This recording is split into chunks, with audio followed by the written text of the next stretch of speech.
துணை முதலமைச்சர் உதயநிதி ஸ்டாலின் செய்தியாளர்களை சந்தித்து வருகிறார். நேரடி காட்சிகளை பார்க்கலாம். இன்னைக்கு ஊருக்கு திரும்ப ரயில் டிக்கெட் ஏற்கனவே ரிசர்வ் பண்ணி வச்சிருந்தாங்க. ஆனா அந்த உத்தரப்பிரதேசத்துல கும்பமேளா நடக்குது, எவ்வளவு கூட்டலாம் நடக்குதுன்னு நீங்களே பார்த்துருப்பீங்க. ரொம்ப அதிகமான ஜனத்தொகையோட அங்கே பயங்கர கிராப்டாக நடந்துகிட்டு இருக்கு. ஒரு ரெகுலாரிட்டி இல்லாமல் இதற்கு முழு காரணம் அங்கே இருக்கக்கூடிய அந்த பாஜக அரசு, ஒன்றிய அரசு சுத்தமாக கிரௌட் மேனேஜ்மெண்ட்னா என்னன்னு தெரியாமல் மக்களை வந்து அலக்கழிச்சிருக்கிறாங்க. எத்தனை இறப்பு நடந்திருக்கு அப்படின்னு எந்த விதமான ஒரு செய்தியும், அஃபிஷியல் செய்தியும் கிடையாது. நீங்களே நிறைய வீடியோக்கள் பார்த்துருப்பீங்க, பகிர்ந்துட்டு இருப்பீங்க. கும்பமேளாவுக்கு போயிட்டு வந்து ரயில் ஏற முடியாம வட மாநிலங்களை சேர்ந்த பலர் தவிச்ச நியூஸ் தொடர்ந்து நம்ம இன்னைக்கு வரைக்கும் பார்த்துட்டு இருக்கோம். இவ்வளவு பெரிய கூட்டம் வரும்போது அதற்குரிய நடவடிக்கையை, சரியான நடவடிக்கையை அந்த மாநில அரசு எடுக்கவில்லை, ஒன்றிய பாஜக அரசு எடுக்கவில்லை. நம்முடைய தமிழ்நாட்டை சேர்ந்த வீரர்களுக்கு ரயில் கிடைக்கலங்கிற தகவல் இன்னைக்கு காலைல 6 மணி அளவில் எனக்கு வந்துச்சு. உடனே நம்முடைய எஸ்டிஏடி அதிகாரிகள் அவங்களோட தொடர்பு கொண்டு தமிழ்நாட்டுக்கு விமானம் மூலம் அழைச்சிட்டு வரதுக்கான முழு உத்தரவையும் நம்முடைய முதலமைச்சர் அவர்கள் என்கிட்ட சொல்லி அதை வந்து எடுத்திருக்கிறோம். எஸ்டிஏடி மூலமா உடனடியாக அவங்களுக்கு விமான டிக்கெட், ஃபிளைட் டிக்கெட்டுகள் போட்டு கொடுத்தாச்சு. அவங்களுக்கு உணவுக்கு தேவையான பணத்தையும் இங்கேருந்து அவங்களுக்கு டிரான்ஸ்ஃபர் பண்ணியிருக்கோம். அதன்படி செலவுக்கு 15 ரூபாயும் இன்னைக்கு மதியமே அவங்க வந்து இங்கே 12:30 மணிக்கு வாரணாசியிலேருந்து ஃபிளைட் ஏறி அரௌண்ட் ஒரு 4:30 மணிக்கு பெங்களூர் வந்துடுவாங்க.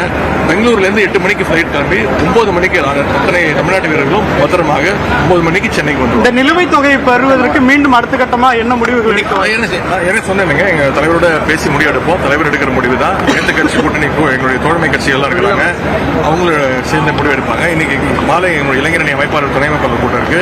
அதுலேயும் இதை பற்றி நாங்கள் விவாதிக்கிறதுக்கு இருக்கோம். Okay sir. அதுலேயும் இதை பற்றி நாங்கள் விவாதிக்கிறதுக்கு இருக்கோம். Okay sir. இவங்கெல்லாம் ஏற்கனவே கவர்மெண்ட் பண்ணணும்னு சொல்லி மோடி அவர்கள் வந்து 2018 வரும்போது திருட்டுத்தனமா வந்துட்டு செவருலாம் உடச்சிட்டு போனாரு. மக்கள்லாம் சந்திக்க வாய்ப்பு இல்லை, பயந்துக்கிட்டு எங்க பார்த்தாலும் கருப்பு கொடி காட்டுனாங்க, பலூன்லாம் அதெல்லாம் ஞாபகம் இருக்கும். அதனால இந்த பிரச்சனையை அதை திசை திருப்போம். நமக்கு இப்போ தேவை ஆல் பஸ் ஓட்டர்லாம் ஒரு பெரிய வர சொல்லுங்க, வீட்டுக்கு தான் இருப்பேன். இன்னைக்கு நிகழ்ச்சி இருக்கு, சாயங்காலம் இளைஞர் நிகழ்ச்சி இருக்கு. முடிஞ்சா ஏற்கனவே அறிவாலயத்து பக்கம் ஏதோ பண்ணுவேன்னாரு. முடிஞ்சா அண்ணா சாலை பக்கம் வர சொல்லுங்க, தைரியம் தான். இல்ல அதான் திருப்பி நான் சொல்றேன், இது வந்து பிரச்சனையை வந்து இது வந்து எங்களை உதயநிதிக்கும் பாஜக தலைவர் அவர் நான் பேர் கூட சொல்றது கிடையாது, தவிர்த்து விட. இது அந்த பிரச்சனை கிடையாது. தமிழ்நாட்டுடைய நிதி உரிமையை கேட்டு வாங்கலாம். அதற்கு ஏதாவது முடிஞ்சா, உபயோகமா பண்ண முடிஞ்சா அதை பண்ண சொல்லுங்க. சார், பலர் தனியார் பள்ளிகளை வந்து நடத்துறாங்க. குறிப்பா வந்து விஜய் போன்றவர்களும், குறிப்பா திருமாவளவன் போன்றவர்களும் பலர் தனியார் பள்ளிகளை சட்ட விரோதமாக நடத்திட்டு இருக்காங்க. ஒன்றிய அரசு கிட்ட அனுமதி வாங்கி அதெல்லாம் நடத்திட்டு இருக்காங்க. அதையும் இதை கம்பேர் பண்ணாதீங்க. தனியார் பள்ளிகளில் வந்து காலைல இலவச உணவு கொடுக்குறாங்களா? இல்ல. தனியார் பள்ளியில் வந்து யூனிஃபார்ம் ஃப்ரீயா கொடுக்குறாங்களா? இல்ல. அது தயவு செய்து அதோட இதை கம்பேர் பண்ணாங்க. அங்க இந்தி எடுக்கிறதுனால நிறைய பேர் வந்து இந்திய எஜுகேஷன் வந்து முக்கியமான கேள்வி கேட்க போறீங்க. இந்த ஸ்போர்ட்ஸ் மேன்லாம் போய் வாரணாசியில் வந்து ட்ரெயின் இன்சிடென்ட்னால எங்களுக்கு பாதிக்கப்பட்டிருக்காங்க. இன்னைக்கு காலையில் ஒரு அதிகாலையில் ஒரு 6 மணிக்கு தான் அந்த நியூஸ் வந்துச்சு.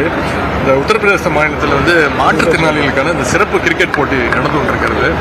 தென்மண்டலத்தை சேர்ந்த கிரிக்கெட் அணியிலிருந்து 6 தமிழ்நாட்டு வீரர்கள் கலந்துருக்கிறாங்க. 6+1 ஒரு கோச் போயிருக்காரு. அந்த போட்டியில் அரையிறுதியில் வெற்றி வாய்ப்பு எழுந்த காரணத்தினால தென்மண்டல அணி இன்னைக்கு ஊருக்கு திரும்ப ரயில் டிக்கெட் ஏற்கனவே ரிசர்வ் பண்ணி வச்சிருந்தாங்க. ஆனா அந்த உத்தரப்பிரதேசத்தில் கும்பமேளா நடக்குது, எவ்வளவு கூட்டலாம் நடக்குதுன்னு நீங்களே பார்த்துருப்பீங்க. ரொம்ப அதிகமான ஜனத்தொகையோட அங்கே பயங்கர கிராப்டாக நடந்துகிட்டு இருக்கு. ஒரு ரெகுலாரிட்டி இல்லாமல் இதற்கு முழு காரணம் அங்கே இருக்கக்கூடிய அந்த பாஜக அரசு, ஒன்றிய அரசு சுத்தமாக கிரௌட் மேனேஜ்மெண்ட்னா என்னன்னு தெரியாமல் மக்களை வந்து அலக்கழிச்சிருக்கிறாங்க. எத்தனை இறப்பு நடந்திருக்கு அப்படின்னு எந்த விதமான ஒரு செய்தியும், அஃபிஷியல் செய்தியும் கிடையாது. நீங்களே நிறைய வீடியோக்கள் பார்த்துருப்பீங்க, பகிர்ந்துட்டு இருப்பீங்க.